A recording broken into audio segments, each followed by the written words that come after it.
नमस्कार, मी विनोद बाहेकर. काय झालेलं होतं, की मागच्या वर्षी हर्षवर्धन सिंग नावाचा एक मुलगा होता 2025 मध्ये.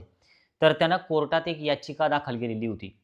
याचिका होती, की जे आपलं प्रायव्हेट कॉलेज आहे, तर त्या प्रायव्हेट कॉलेजमध्ये ॲडमिशन घेतल्याच्यानंतर जे इकॉनॉमिकली वीकर सेक्शनमध्ये येतात, थोडक्यात आर्थिकदृष्ट्या जे मुलं आहेत, की ज्याला आपण ई-डब्ल्यू-एस सुद्धा म्हणतो किंवा मग ओ-बी-सी वगैरे हे सगळे जे मुलं आहे, तर हे स्कॉलरशिप घेतात.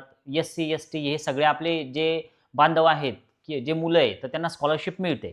तर असाच हर्षवर्धन सिंग नावाचा हा जो मुलगा आहे, तर यानं राजस्थानच्या मेडिकल कॉलेजमध्ये ॲडमिशन घेतलेली होती. तर आता त्या कॉलेजची जी फीज होती सुरुवातीला 2025 मध्ये, तर ती होती ₹18,90,000. मग आता ही फीज या विद्यार्थ्याला परवडण्यासारखी नव्हती. पण याचा राउंडमधून नंबर लागलेला. हे एक प्रायव्हेट कॉलेज. मग आता या फीजच्या अगेन्स्ट या विद्यार्थ्यानं कोर्टामध्ये, सुप्रीम कोर्टामध्ये एक याचिका दाखल केली, की या फीजमध्ये आपले आपले जे पण मुलं आहे, म्हणजे जे इकॉनॉमिकली वीकर सेक्शनमध्ये येतात, तर त्यांना सूट मिळावी. गव्हर्नमेंट कॉलेजच्या तुलनेसारखी त्यांची फीज असावी. तर याबद्दलचा स्पष्ट निर्णय सुप्रीम कोर्टानं 24 तारखेला दिला. 24 जून 2026ला. आता याचा म्हणजे थोडक्यात धक्कादायकच निर्णय आहे. कारण कोर्टानं काय-काय सांगितलेलं आहे. तर आता प्रकरण काय होतं हे तुमच्या तर लक्षात आलंच. तर कोर्टानं जो निर्णय घेतलेला आहे, तर तो स्पष्ट आहे, की जे खंडपीठ आहे कोर्टाचं, सुप्रीम कोर्टाचं, तर त्यांनी सांगितलं, की सरकारी आणि खाजगी मेडिकल कॉलेजची जी तुलना आहे, तर ती आपण करू शकत नाही.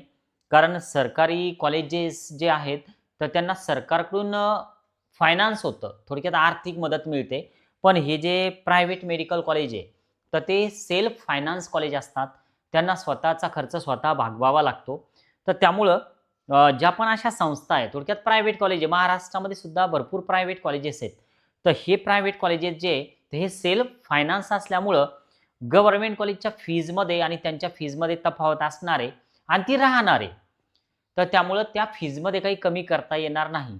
पण या विद्यार्थ्याला थोडा दिलासा द्यावा, तर यासाठी यांनी काय म्हटलेलं आहे, की जर फीज परवडत नसेल, तर तुम्हाला वेगवेगळ्या गव्हर्नमेंटच्या स्कीम्स आहे, स्कॉलरशिप आहे, काही वेगळ्या अजून स्कीम्स असतील, तर याचा तुम्ही फायदा घ्या आणि तुमच्या फीस स्ट्रक्चरमध्ये थोडंफार जे काही बजेट कमी होतं, तर ते करून घ्या.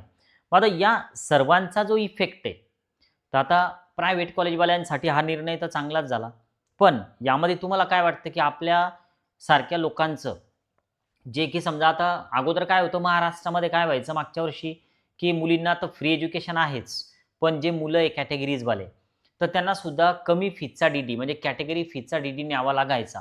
पण काही कॉलेजवाले काय करायचे, की पूर्ण फीजचा डी-डी घ्यायचे आणि आलेली स्कॉलरशिप तुमची तुम्ही घ्या.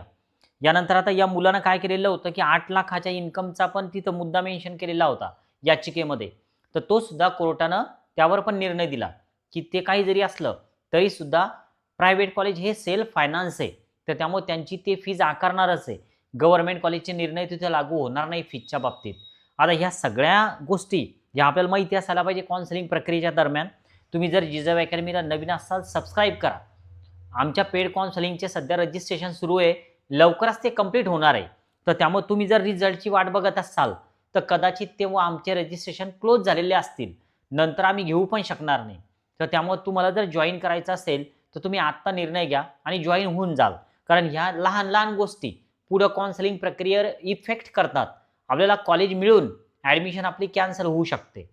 नवीन असाल सबस्क्राईब करायला विसरू नका आणि या कॉलेजच्या फीजच्या विषयी तुमचं काय मत आहे नक्की एकदा कमेंट बॉक्समध्ये सांगा. इतर लोकंसुद्धा या कमेंट वाचतात. मी मागच्या बऱ्याच व्हिडिओला पर्सनली सगळे रिप्लाय दिलेले आहेतच. आज आपण थांबूया. ओके. बाय.